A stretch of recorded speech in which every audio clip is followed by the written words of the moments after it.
হরে কৃষ্ণ, রাধা স্টার্সে সবাইকে স্বাগত। আজকে আমি বানাবো বাঙালির প্রিয় মানকচু বাটা। তো এর জন্য আমি নিয়েছি 350 গ্রাম মানকচু এবং সেটাকে আমি ছাড়িয়ে সুন্দর করে পিস পিস করে নিয়েছি 2 পিস গন্ধরাজ লেবু, হাফ নারকেল এবং সেটাকেও পিস করে ছাড়িয়ে নিয়েছি 2টো কাঁচা লঙ্কা, স্বাদ মতো নুন, চিনি নিয়েছি হাফ চা চামচ এবং 1 চা চামচ নিয়েছি কালো সর্ষে। এখন আমি মানকচুগুলোকে পেস্ট করে নেব। এটা পেস্ট হয়ে গেছে, এটা আমি অন্য পাত্রে ট্রান্সফার করছি। এবার আমি বাকিগুলো একসাথে সব পেস্ট করে নেব। মানকচুর সাথে এগুলো পেস্ট করলে ভালো করে পেস্ট হতো না, তাই জন্য আমি আলাদা করে পেস্ট করছি।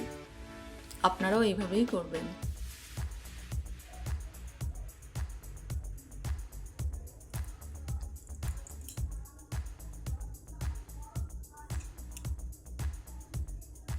পেস্ট হয়ে গেছে, আমি এখন এই দুটোকে ভালো করে মিক্সড করব।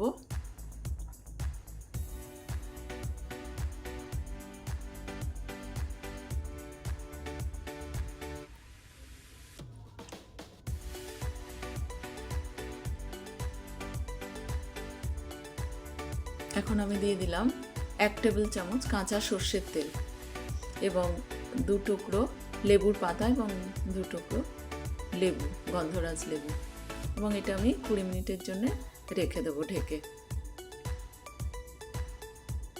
20 মিনিট হয়ে গেছে। এখন আমি এর মধ্যে থেকে লেবু পাতা এবং লেবুগুলো বের করে রাখবো, এবং যদি এটা না বার করি তখন এটা তিতো হয়ে যাবে, তো সেই জন্য লেবুগুলোকে এখান থেকে বার করে নিতে হবে। এখন আমার মানকচু বাটা রেডি, এবং আপনাদের যদি এই রেসিপিটি ভালো লাগে অবশ্যই একবার বানাবেন এবং কেমন লেগেছে কমেন্ট করে জানাবেন, এবং যদি ভালো লাগে অবশ্যই সাবস্ক্রাইব করবেন চ্যানেলটি। হরে কৃষ্ণ।